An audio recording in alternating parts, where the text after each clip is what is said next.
welcome to Tony's Sports Show here on TV Sapiens. That program we've created for young ones, teenagers. We catch them young. We help them to realize who they are. It is a corporate social responsibility of Radio Sapiencia, TV Sapiencia as well. Welcome. Glad to have you join us. My name is Alma. You're very sweet on radio, TV, and social media. I have with me Uche Ogalue. Ogalue. Uche Ogalue is the convener of Higher Touch Network. She's also an entrepreneur. She's a mom of 4.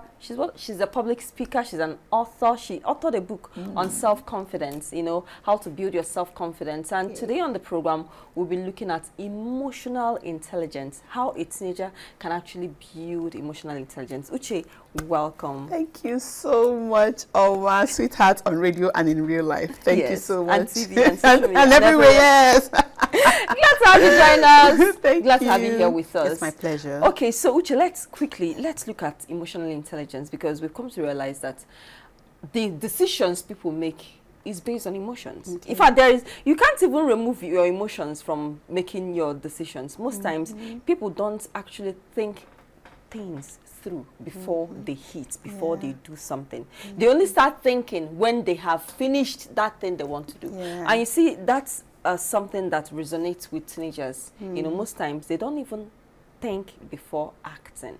They only think when they are done with their acting. How can we reverse this trend? But first of all, let's start with, what is emotions? Okay, so emotions are simply, or emotion is simply a state of your mind. Okay. It's usually as a result of response to stimuli. Okay. Yes, any external or internal stimuli. Okay. Your autonomic nervous system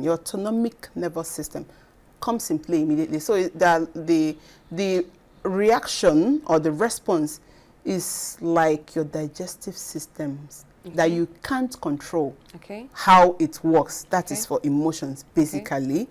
But these things are as a result of, that is your thoughts, your actions, and your behaviors. Your emotions respond to thoughts, to feelings, to actions, whether it's by you or by other people. Okay. So that's it. Emotions. Emotions. That's the definition of emotion. So what is emotional intelligence? So emotional intelligence is actually knowing how you feel, understanding your own emotion, and then managing it for yourself, and the same process for other people. That is understanding the way other people feel and managing their actions, their emotions, their feelings, managing it. Okay. That's emotional for the benefit intelligence. of doubt, what kind of emotions, what are the different kinds of emotions that we usually feel?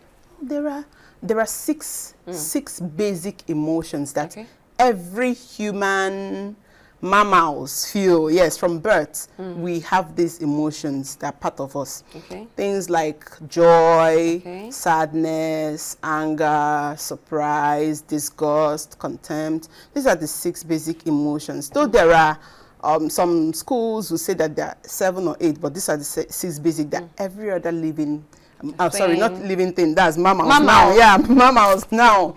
So these are the things, basic ones they feel. Now, you can have other emotions that could result from these ones. We have over 250, in fact, so many emotions that some are not even, some don't even have names yet. There are things that you feel that you don't even know the name. So, and there are things that you could call mixture of emotions. Now, someone that is jealous could have 3 emotions in play. Anger, love, and fear at the same time. Could be called jealousy, because inside jealousy you can bring out love for something or someone, anger about something or that same someone, and then fear about that same someone or something. So emotions, most times we feel one thing, but there are too many things inside it. Someone that is sad could feel worry, confused, lonely, and all these things are just termed sad. So, but when you break it down, there are so many other emotions, so many other feelings, sorry, that are actually in play. You understand it now? So these are just the basics of it. All right. Now, how can a teenager, you know, I've been in a place, the last time, I think there was a time I was in church, I overheard young children. I looked at that girl. She should be like 12, 10 thereabout. Okay. They were discussing about a particular girl. Okay. Now, this particular girl greeted her and left.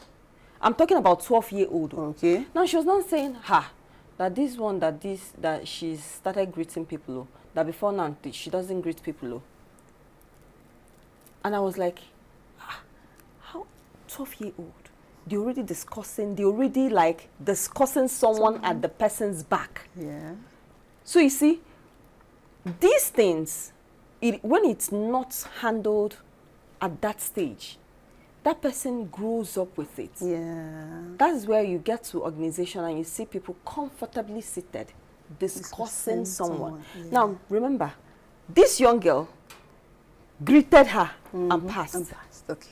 She was now discussing with other people that, today that she greeted me, that she doesn't used to greet people, that look at today she greeted me, Now, how can a young person who is growing up manage his or her emotions to ensure that they don't overstep boundaries when it comes to their emotions? So when it comes to emotion management, it starts with emotional intelligence, because it's part of being intelligent emotionally.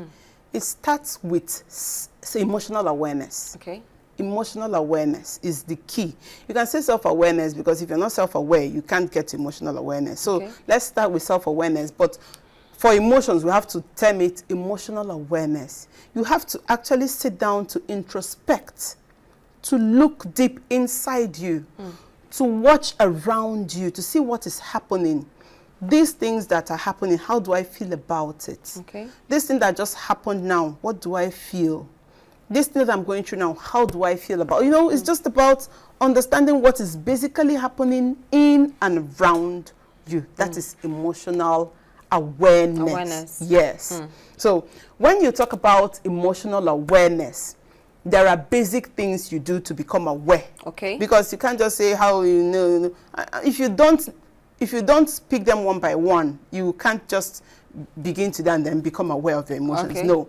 So the basic thing you do, number one step, is to name it. Okay, name it. To name what you're feeling. Give a name to it. All right. Humans don't like surprise. They don't like being kept in the unknown. It's fearful for them. So when you're feeling something and you can't name what you're feeling, you become a bit afraid of, am I sure I can get through this? But when you give it a name, like it if becomes, it's sad, if you're sad, know that you're sad. Yes. If you're not happy, if you're not happy, you can say, I'm not happy. I'm but not happy. From naming you're not happy, you can begin to decongest it. Okay, inside this happiness, what else do I feel?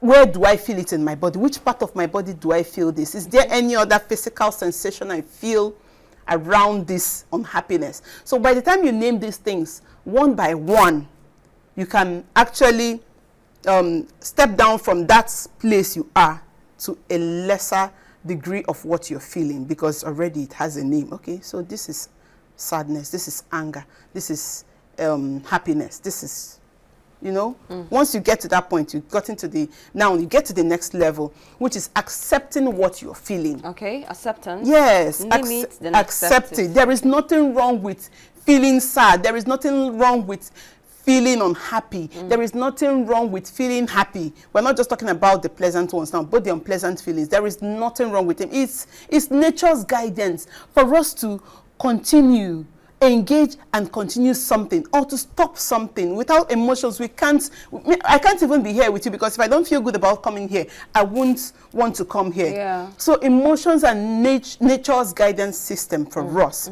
So accept it, be vulnerable, be human. That is, you're human, so you should feel these things. If you're sick, you should express that you're sick, right? The same way, if you're having any emotional or unpleasant emotions, you should be able to name it and acknowledge it. Okay. That this is what I feel. Then you get to the next point where you process it. Okay.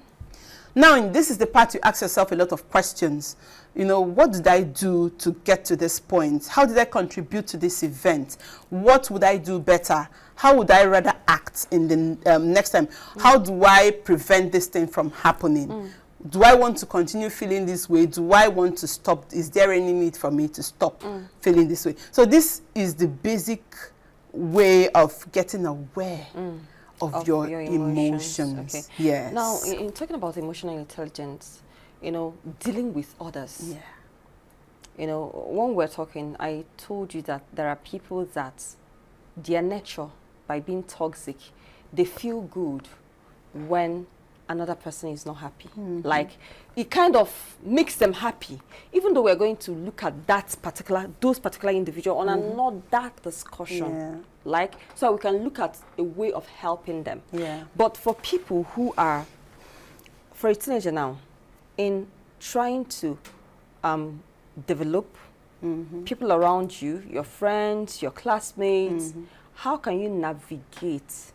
How can you handle them, especially when emotions are all over the place? So your question is, how do you navigate the unpleasant emotions? Okay. So the unpleasant situations. Yes. So for that comes in classes, in schools, in your relationship with other people. Yes. So this part is where I say you should learn to regulate it. Okay. Regulate your emotions. Now that you've been able to get through the first process of awareness, how do you now navigate the unpleasant feeling, the unpleasant individuals? First of all, I will always say, talk about it. Okay. Don't wallow in it. Talk about it, because a lot of things you're saying in your head might not really be what it is. Okay. It might not be as big as you're making it look, or as small as you're making it look. So talk about it, and I must advise, talk with only quality people. Okay. Don't talk to the people that will tell you this thing is too. Uche, you know, when you talk about talking to quality people, yeah, how can a teenager actually know that this someone is a quality person? Because, you know, we're not just talking to teenagers, parents. There are people who have friends that friends that can never tell them the truth. Yeah. But you find out they don't even know that these people are not telling them the truth. They keep wallowing in the same ignorance. Yeah. Now, for a teenager, we're saying talk to the right person. Yeah. How can a teenager actually know that this is the right person I should So there is always this gut feeling. Let's start with gut feelings. Okay. There is this gut feeling in us. There are things we are attracted to. There are people we are attracted to. For instance, there are people that will see you on TV and they'll be like, I want to be like this person. Okay. Now, there are people that we're attracted to that are not close to us, but there are people that we're attracted to that are close to us, especially same sex. Our parents or your role models. There are people that we call role models. The ones that are close to you. Your teachers in school, there are people that are close to you. Even if you're not, you've not established a relationship with them, you can start establishing so that you can have someone to talk to. In school, there are one or two teachers that you say, oh, I like this teacher and he's a very good person or she's a very good person. You can always start by talking to those people. Talk to your parents, talk to them, tell them how you feel. But in most of the cases, children are not close enough with their parents. Yeah. Yeah. Even when we're growing up, your parents should be like a god that, you shouldn't tell everything and they might not even understand. Now, there are also friends in school that are actually good. You know why I said that? Everybody knows what is good. For real. Even when you have a friend that is not telling you the truth or making you do things you shouldn't do, you know that. I've actually experimented this a lot. And I've seen that we know the difference. We know the difference between good and bad. We always know when to draw the lines. Okay. But we prefer not to because we don't want to handle the responsibility. Right. Yes. So from the time you're growing, you will know that friend that is not telling you the right things. And you know that this person is not doing the right things. You know that. So it's left for you to decide to choose that right friend, or you continue with the wrong friend that will always ginger you to do the wrong things. Yes. So I will always say, talk to the right people. Okay. Talk to only quality people, no matter, even if your parents are the ones that will always put you up for a fight, go and fight him, let's go and finish him, then you shouldn't be talking to them because about there are parents like that. Yes. There are parents like that, unfortunately. Yes. So you should find a model, a role model, a mentor. Yes, and I always say mentors are very important for your children. Make sure you're choosing the right person, both for the teenagers and for the parents. Make sure that your children are with the right mentors, people they want to be like when they grow up? Always ask them for mentors. These people are people that, even if they're not your friends physically, they can be your, I'm sorry, even if they're not your friends physically, you can learn to make them your friends if they're close enough within your reach. You understand? Or you can model them if they're not within your reach. Okay. So now, talking is very important. Okay, go on. Okay. Talking is very important. Then there are other things you could do. Like what? Find anchors. Okay. Anchors, you know, look for a bag where you drop positive words for yourself, things you would say to yourself and be happy you said it to yourself. For instance, I always use that part of the Bible that everything works for good for those that believe in God. So if everything is working for good, that means both the good and the bad is working for my good. So if you learn this part, you will know that no matter what you're feeling in this season, it will pass. And you will come back to get the good part of it. That is the lessons and the blessings inside it will still finally come out. You have things like changing your state. So if you don't feel very good about something, especially teenagers, you're forced, or not forced, you feel like you shouldn't do anything today. Let me lie down in my bed and wallow in my depression, in my misery, in my agony, in my loneliness. Let me lie down here since it's the way I'm feeling. I don't feel like doing anything today. And you go back to your bed and you lie down.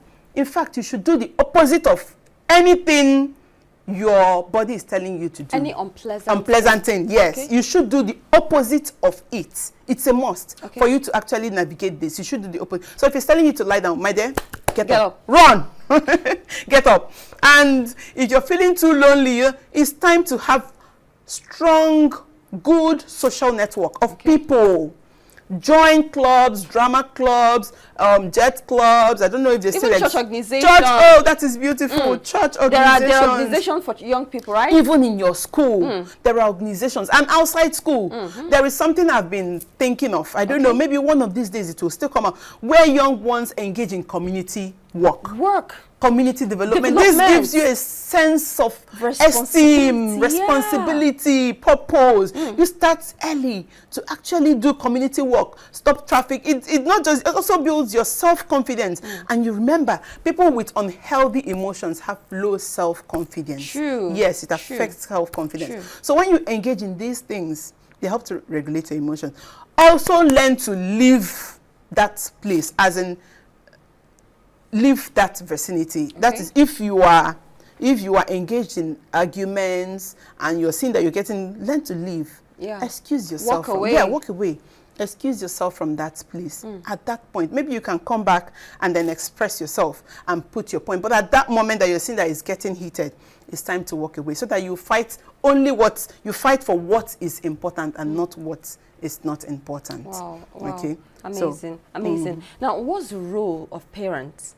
Because we are talking about teenagers, we are looking at, for a teen to navigate and control him or herself emotionally, the parents will be needed, right? Yes. What's the role of the parents to help a teenager to manage their emotions?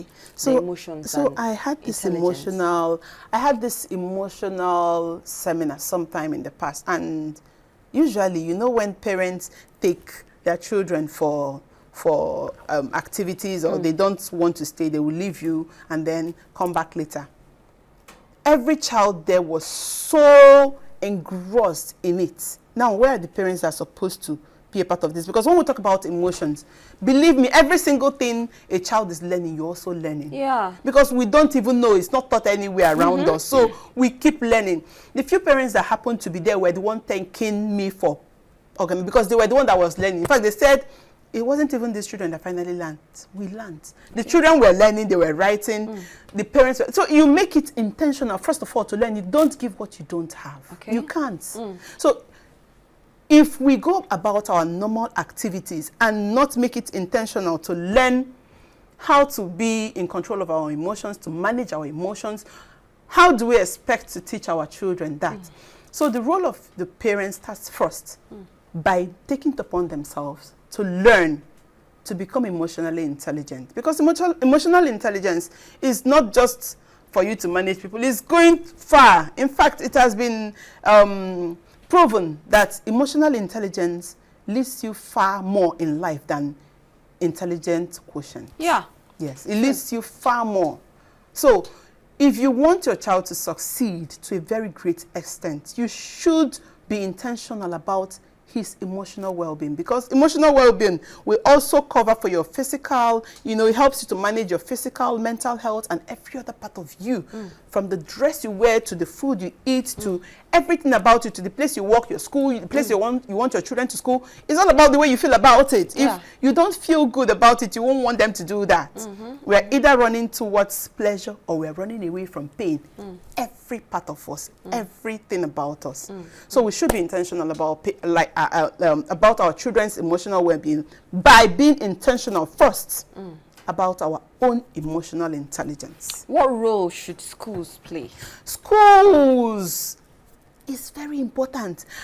Some schools, most schools doesn't even know this part. They don't even know. Only few schools, only very few schools know this part. Now, schools should make it a part of their curriculum. Okay. A very essential part of their curriculum. It's not just extracurricular activities. It should be a part of their curriculum to make sure that they build these children emotionally, so that they are not left to chance. They are not left to what the society decides. And you grow up wondering, how did I fall into this? How did I become this? How did I? And you don't even know how. How did I raise this kind of child? And you don't even know. Empathy is a very important part of our emotional intelligence. Understanding what someone is feeling at a point, being in that person's shoe, and trying to help in the little way you can. Even if you don't help, listen, understand, validate what that person is feeling. That is just what empathy is all about, and we should show more of that so that we can live in a sane society where people understand people's pains and people's feelings. So that is it. School should make it very important part of their curriculum. If you ask me, it's important. Yeah. Let's look at this scenario, you know, because we've come to realize that emotions plays out a role in drug abuse. Okay. Whichever social vices that goes on in our society today, it's emotion playing roles. It's either the young person is thinking, okay, I'm not meeting up, you know, let me do this so I can meet up. How can a young person beat down on these unpleasant emotions that drives them to do the wrong things? Yes. So these unpleasant emotions, actually, like I said, they are nature's guidance for you to continue for you to stop something. Now you're doing something, you're not feeling good about it. It's time to stop. Maybe at first you felt little happiness about it. Let's use drug, for instance. Someone is doing drugs. The first time you took it, you felt good about it. But after 10 minutes, after 15 minutes, you're feeling worse than you felt before you went to do it. That means you should stop. You shouldn't engage in these things anymore. Most of the things we don't feel good about, we should stop. Don't engage in them. And it's very important for us to know that there are so many things we could do to feel extremely pleasant and happy, that are not wrong, that are beautiful, that can boost our self-confidence. That it takes very little, it takes half the energy we use in doing the wrong thing to do the right thing. Doing the right thing takes little amount of energy, but doing wrong things, you have to plan and execute, and you know, make sure that no one is watching you and no one is catching you. Don't even know. It takes a lot of energy. It takes a lot of energy to execute something wrong. They don't even know. Yes, and it takes half of that energy to do something right. True. Yes. So for your emotions to come into play, you should engage in the right activities. You should find ways to serve. You should find ways to build strong human network support systems. That is healthy relationships and people. You should find ways to give to your community. These things gives you sense of purpose. They are the goals. They are the focus you should have. They are the motivations that should be driving you in life. Because without this, you're almost existing and not living. So if you have a purpose, the way you feel about your purpose is a driving force. Now imagine when a young person has purpose from an early stage. Yeah. Going to wash clothes in the dispensary. I told you about that when I was in secondary school. We had the Legion of Mary. We would go and wash clothes. You have purpose. You have something that you're doing for other people and you feel good about it. And it lasts for a lifetime. The feelings, when you remember it, even up to tomorrow, you feel good. But if you smoke something, in the next minute, even if someone asks you, what are you smoking, you will hide. You don't even want someone to see because you don't feel very good about it. So you see how it works. Now you want to make money. I always say, success, you know, we attribute success to money. But there are people's lives you wouldn't live, even if they pay you the whole money in the whole world. You wouldn't live those people's life.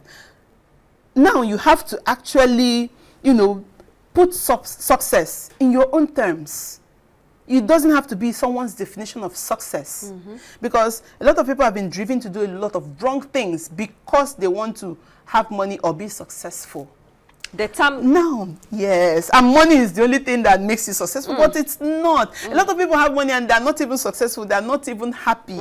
Now, remember, we are only moving towards pleasure or avoiding pain when it comes to emotion. So, if you have money and you're not successful because you're not happy, it means you're not successful, finally, at the end. So, you should be able to define your own success. If you are, let's use Jesus Christ, for instance. He is the biggest success you can ever think of. The most influential people, how much was in his pocket? Or how much did he have? Till tomorrow, he's still the most influential. So success has to be defined and streamlined to the things that brings you joy and happiness. Real joy, not just, you know, laughing on a high for some minutes and then you're going back feeling very sad. So that's what we should define success and happiness.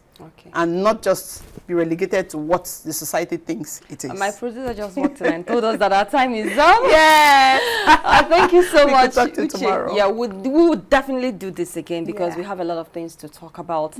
You know, and thank you so much because young people, they need to learn how to manage their emotions, how to navigate, how to be intentional about their emotions. Parents need to work on it, and schools. I keep saying schools need to understand that it's no longer about mathematics, chemistry, physics. There is so much to life, especially in this era of information where everything is on the internet. Schools, they need to do so much more. Thank you so much for coming through. Thank you. We'll look forward to having you again on Tonight's Spot Show. And thank you so much for watching. You've heard it from her.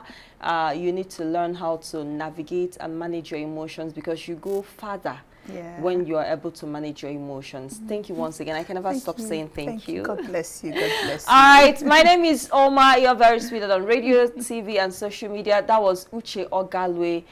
She's a mom, an entrepreneur, a public speaker, convener of Higher Touch Network, so much more. I mean, she hosted Anambra Women Conference the other time, and it's going to be a yearly event, right? Yes, of course. Okay, so we look forward to having you again on Tonight's Spot Show so we can learn more from you. From all of us, it is do have a great time. Bye-bye. Bye.